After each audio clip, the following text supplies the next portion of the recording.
আসসালামু আলাইকুম, কেমন আছেন সবাই? আশা করি ভালো আছেন। আল্লাহর অশেষ রহমতে আমরাও ভালো আছি। প্রতিদিনের মতো নতুন একটি ভিডিও নিয়ে চলে আসলাম। এই তো সকাল সকাল বারান্দার গাছ থেকে শুরু করলাম। মাশাআল্লাহ, আমার মায়ের গাছের লেবুগুলো আগের থেকে অনেক বড় হয়েছে। সবগুলো লেবুই খুবই সুন্দর হয়েছে, আস্তে আস্তে বড় হচ্ছে, দেখতে কিন্তু দারুণ লাগে। তো পুরো ভিডিওর সাথেই থাকবেন। প্রথমে একটা লাইক দিয়ে ভিডিওটা কন্টিনিউ করবেন। তা আমার মা গাছগুলোতে সকাল সকাল উঠেই পানি দিল।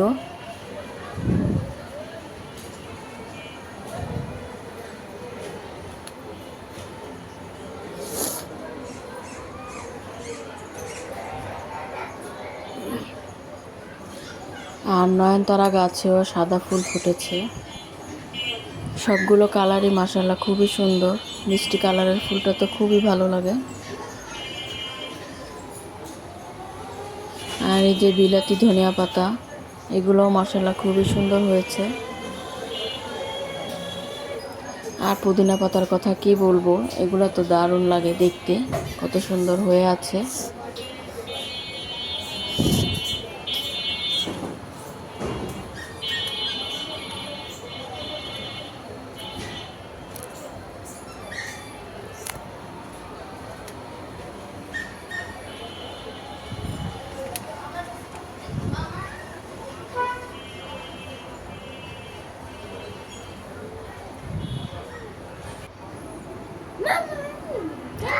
তো এই তো সকালবেলা আমার ভাইস্তা ঘুম থেকে উঠে গিয়েছে।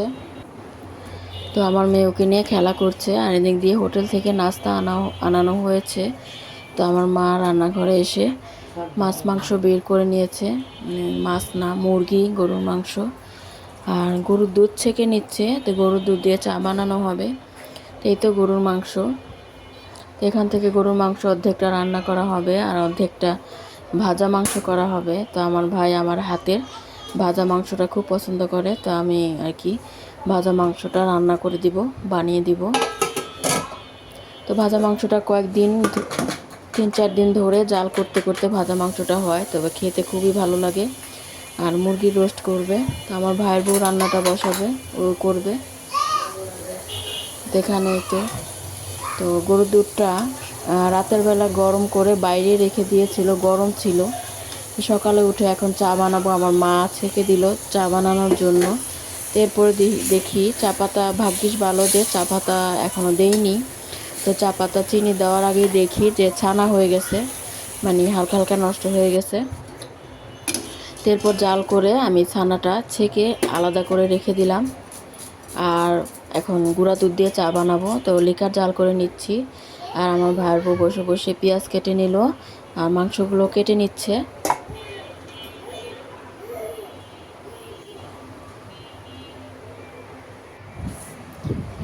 তো এখন নাস্তাটা খেয়ে নিব, কারণ হোটেলের নাস্তাটা আবার ঠান্ডা হলে খেতে ভালো লাগে না। তারপরেও ঠান্ডা হয়েই গেছে। তো সাথে ছিল ডাল ভাজি আর মাংসের তরকারি আর ডিম ভেজে নিচ্ছি।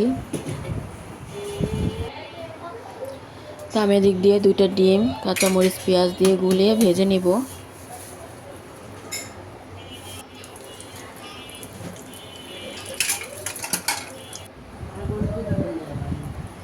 তো ডিমটা ভেজে এখন নিলাম খাওয়ার জন্য।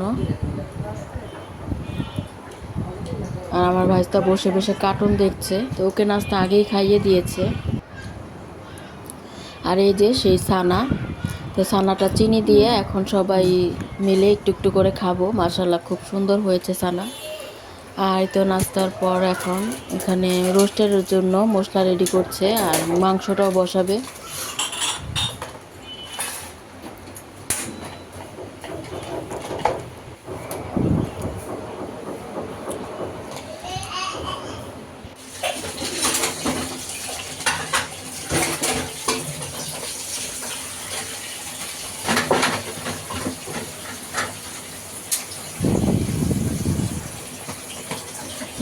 রোস্টের মশলাটা সব কিছু মিশিয়ে রেডি করে দিলেই বেশি সুবিধার হয়।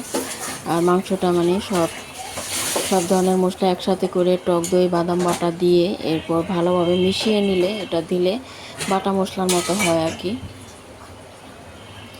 সয়া সস দিচ্ছে।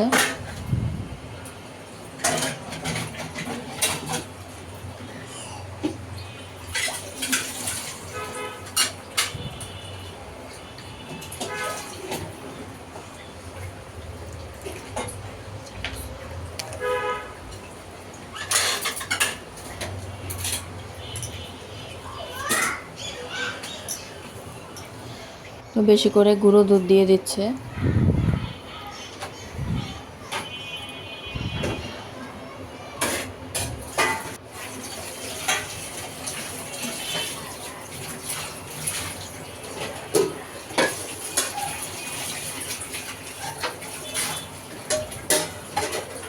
কয়েক পিস লেবু চিপে দিয়ে এলো, তাহলে টক দইয়ের মতো হয়ে যাবে দুধটা দেওয়াতে।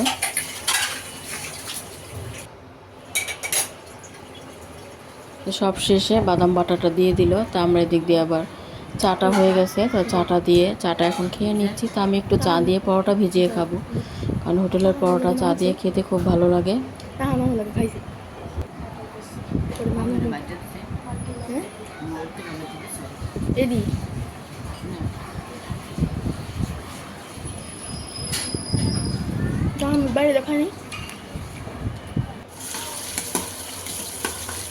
এখন রাইস কুকারে মাংসটা বসাবে আর রোস্টটাও রান্না করে নেবে।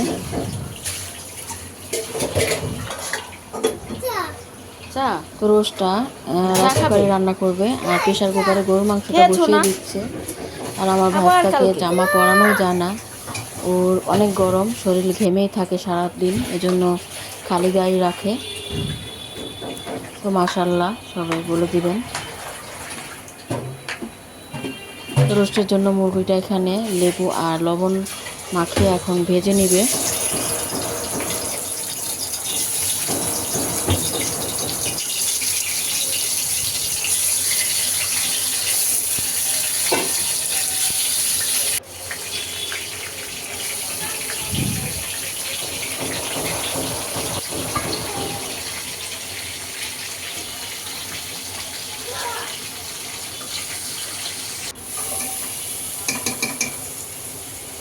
গরুর মাংসের জন্য এখানে সব ধরনের মশলা দিয়ে মশলাটা এখন কষিয়ে নিচ্ছে।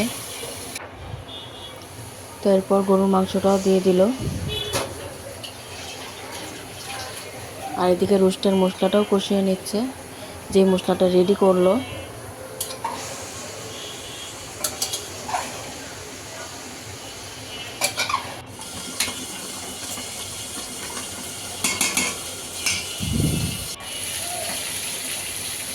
তো এরপর রোস্টের যে ভেজে রাখা ওগুলো দিয়ে দিয়েছে। রোস্টটা হয়ে গেছে, রাইস কুকার থেকে হাঁড়িতে ঢেলে এখন একটু বলক দিয়ে নিচ্ছে। আর এদিকে মাংস তরকারি তো আলু দিয়ে এরপর এখন ঢেকে দিল। আর ছোট প্রেশার কুকারে ডাল বসিয়েছিল, তো ডালটা হাতে মাখিয়ে বসাইছে, তো ডালটাও হয়ে গেছে। এরপর আমার মা আবার কতগুলো আম দিল, আমি আম কেটে নিচ্ছি। আর আম কাটতে বসলেই তো মাছি দিয়ে আর কি ভরে যায়, চারোদিকে মাছি থাকে। আর আমার ভাই নামাজ পড়তে গিয়েছে, তো আমার ভাইটা তো যেতে দিবে না, ও যাবে।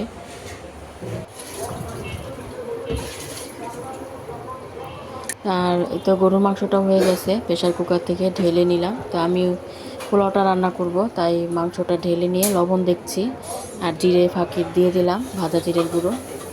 তো পোলাওটা এখন রাইস কুকারে বসাবো। তো প্রথমে একটু পেঁয়াজ বেরেস্তা করে নিচ্ছি। আমার ভাইয়ের বউ, মা আর ভাই আবার এক মুসলমানের অনুষ্ঠানে যাবে।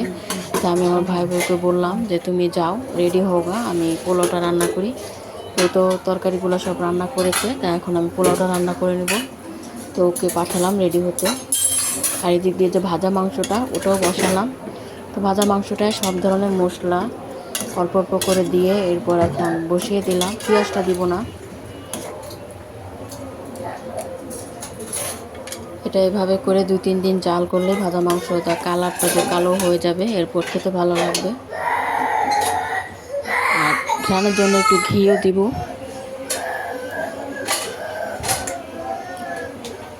তো ভাজা মাংসটায় আর কি সব ধরনের মশলাই দিই, তবে একটু অল্প অল্প করে আদা রসুনের বাটাও দিলাম কম করে, তবে পেঁয়াজ দিব না। পেঁয়াজটা একেবারে যখন ভাজা হয়ে যাবে, খাওয়ার উপযোগী হয়ে যাবে, যখন খাবে তখন একটু পেঁয়াজ দিতে, মানে ভাজার সময় একটু পেঁয়াজ দিলে হবে, আবার না দিলেও চলে।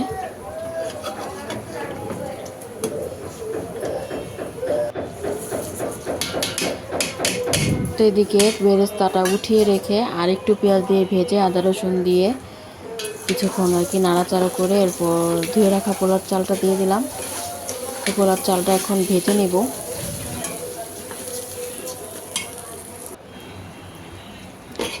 তো কাঁচামরিচ দিয়ে দিলাম কয়েকটা ভেঙে, আর তেজপাতা, গরম মশলা।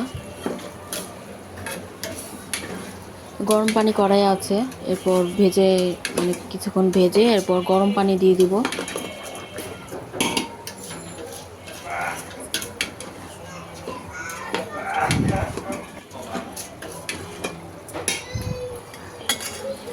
আর তো ভাজা মাংসটাও আমি আস্তে আস্তে নাড়াচাড়া করে নিচ্ছি।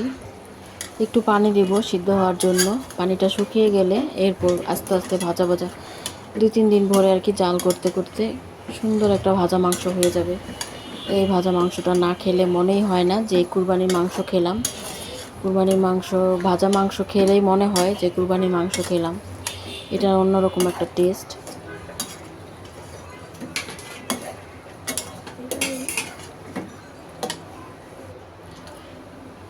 এই তো পোলার চালটা আমি এখন গরম পানি দিয়ে দিচ্ছি পরিমাণ মতো।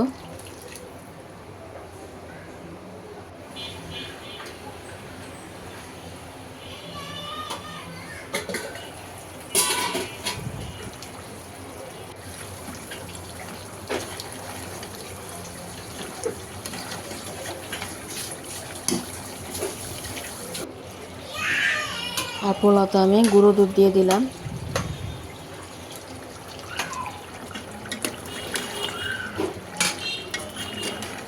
তো মাংসটা বারবার আর কি নেড়ে চেড়ে দিচ্ছি, তলানিতে আর না হলে লেগে যাবে।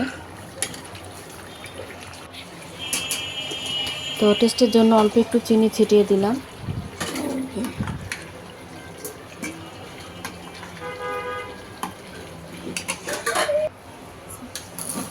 তো এই তো পানিটা শুকিয়ে গেছে, এখন নাড়াচাড়া করে দমে দিয়ে রাখবো। আর যে আম কাটছিলাম, তো পোলাওটা বসিয়ে দিয়ে দমে দিয়ে এখন বসে আম খেয়ে নিচ্ছি।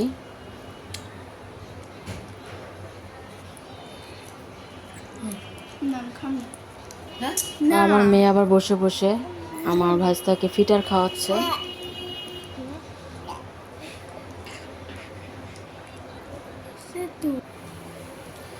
তো আমি এখন পোলাওতে দমে দেওয়ার পর এখন ঘি দিয়ে দিচ্ছি।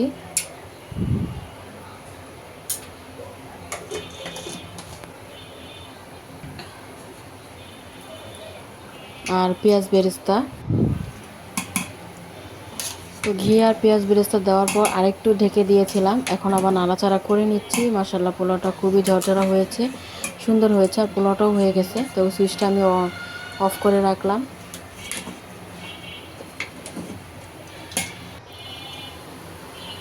এখন আরেকটু ঘি দিয়ে দিলাম।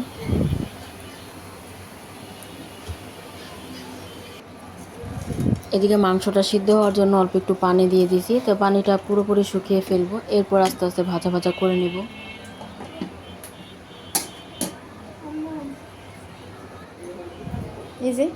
তো এই তো আমার মা, ভাই আর ভাইয়ের বউ রেডি হয়ে চলে যাচ্ছে। কার্টুন কার্টুন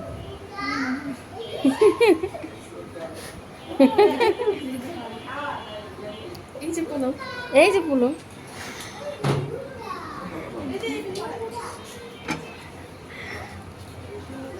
তো আমার বড় মেয়ে আবার আমার ভাইস্তা ছোটোটাকে নেবে না, তো ও তার খেতে পারবে না, তো ওকে আর নেবে না।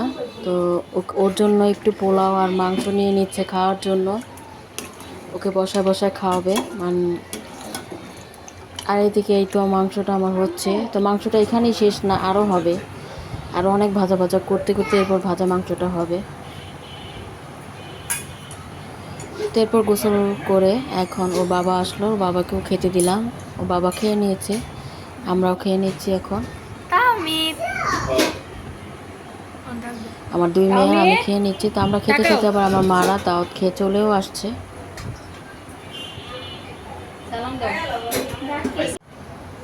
আমার ভাইস্তা ওর ফুপার কোলে উঠে সালাম দিচ্ছে। তো খাবারটা খুবই মজার হয়েছে, রোস্ট গরু মাংস। শুধু পোলাওটা আমি রান্না করেছি, আর তরকারি তো আমার ভাইয়ের বউই রান্না করেছে।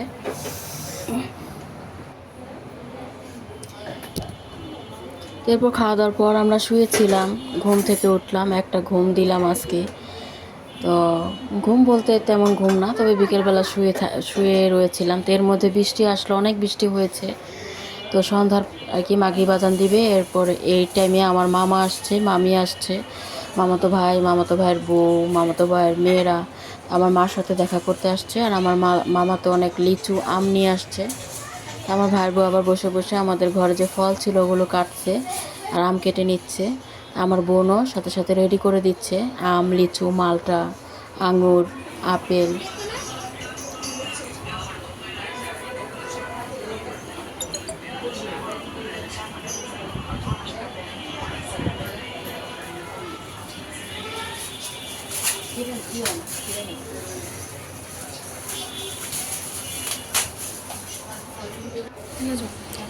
আর এই তো বাইরে থেকে পুরি, আলুর চপ, বেগুনি এগুলো নিয়ে আসা হলো। তো আমার মা আবার খাওয়ার জন্য দিয়ে দিচ্ছে, আর আমি এদিক দিয়ে চা বানাচ্ছি। কি তো চায়ের লিকার করে নিয়ে এখন দুধ মিশিয়ে নিচ্ছি। কাপটি রেডি কর এর মধ্যে। তো অর্ধেক লিকার আমি দুধ মিশিয়ে নিলাম, বাকিটা আবার পরে দিব। আর চায়ের সাথে এখানে কয়েক ধরনের বিস্কিট।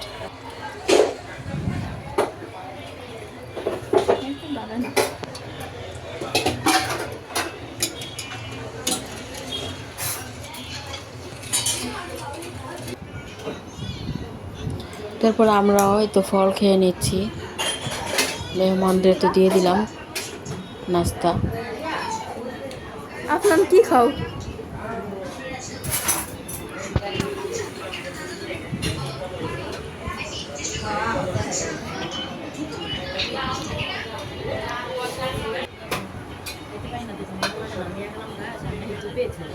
এরপর মেহমান তো চলে গেল, আমরা বসে বসে কথাবার্তা বলতেছি, আমার মা নামাজ পড়তেছে। তো আজকের মতো ভিডিওটি এই পর্যন্তই ছিল। সবাই ভালো থাকবেন, সুস্থ থাকবেন। আল্লাহ হাফেজ, আসসালামু আলাইকুম।